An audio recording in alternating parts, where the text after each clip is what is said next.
શ્રી વલ્લભાધીશ કી જય હો. શ્રીઅંગમાં ધરાવતા ફોંદના સિદ્ધ કરીશું.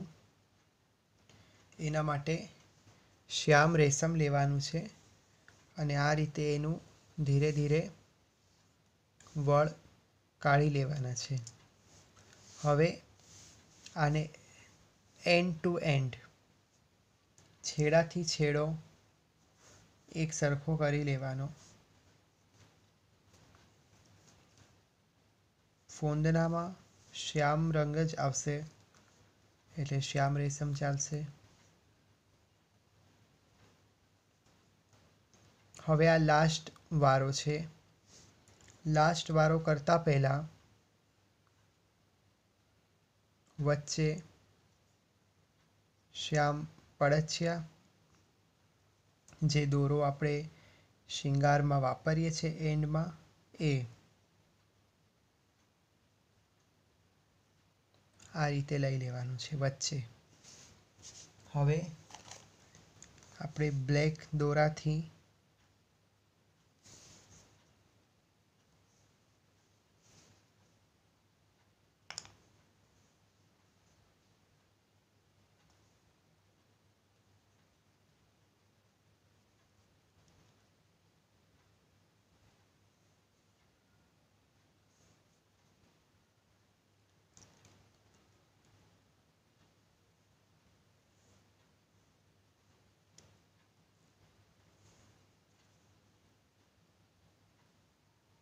થોડો ફિટ બાંધી લેવાનો છે દોરો.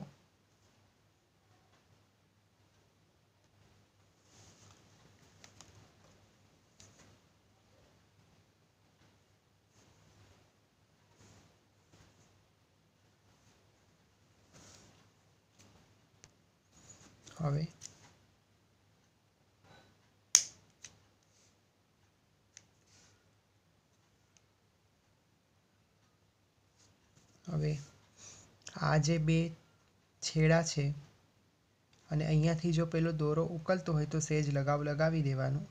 હવે અહીંયા આપણે એક મોતી લેવાનું છે.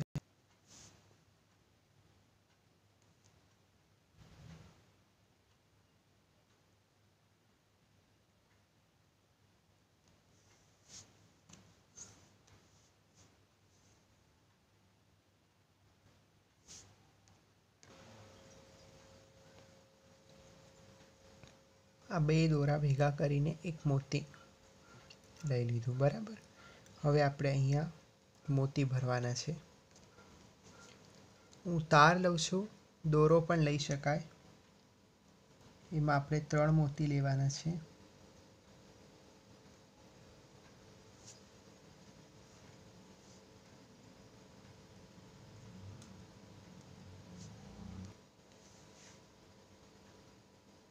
હવે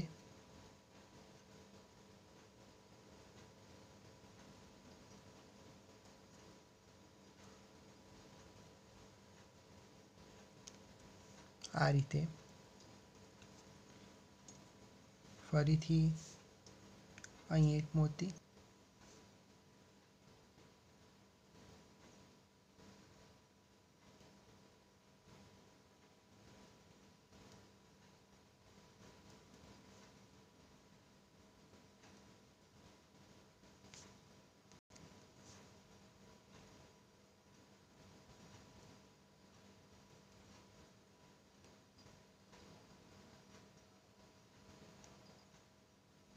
હવે આટલું થઈ જાય આનો માપ કરી લેવાનો અને ફરતે કેટલું રહે છે એ પ્રકારે. હવે આ ફર્સ્ટ વાળો જે મોતી છે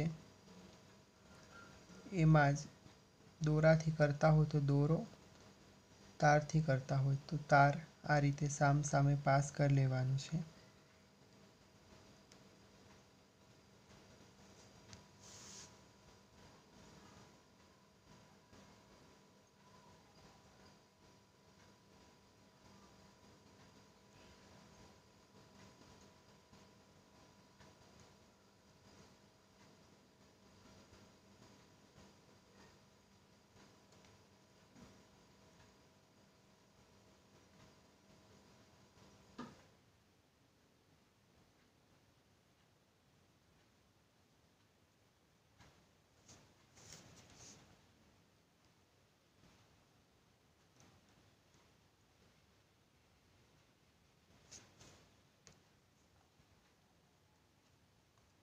એકદમ ફિટ થઈ જાય એટલે આ બંને તારને વળ આપી દેવાનું. દોરો હોય તો ગાંઠ મારશો તો થઈ જશે. પછી આ વધારાનો કટ કરી લેવાનો તાર ને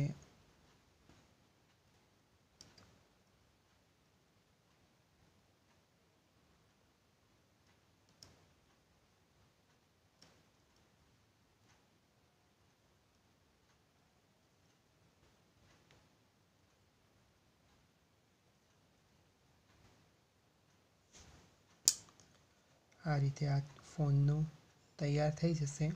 હવે આ દોરાને વધારે જેટલું રાખવું હોય બાકીનો કટ કરવાનો. આ ફોનના ચિત્રજીમાં કેમ કે સ્વરૂપમાં તો બાજુબંધમાં, પોંચીમાં ઇત્યાદિમાં ધરાતા જ હોય છે, પણ ચિત્રજીમાં અવકાશ હોતું નથી. બે ફોન ના રહી શકે એટલે એક જ ફોનનો ધરી શકાય. તો ચિત્રજીમાં બાજુબંધ ધરાવો ત્યારે બાજુબંધની બાજુમાં આ રીતે અથવા ચોટીમાં પણ ધરાશે અને બાજુબંધમાં એન્ડ ઉપર આ રીતે બંને બહારની સાઈડ ઉપર ફોનના લટકશે ઠાકોરજીને. તો પોંચીમાં પણ આવે એ બધા ચિત્રજીમાં બધા દર્શન કરતા હશે કે શ્રીનાથજીને બાજુબંધમાં બે આ રીતે ફોનના લટકતા હોય છે. તો એકદમ આ બારીકમાં બારીક કરીએ તો ચિત્રજીમાં એકદમ અવકાશ બહુ હોય નહીં તો આ ધરી શકાય.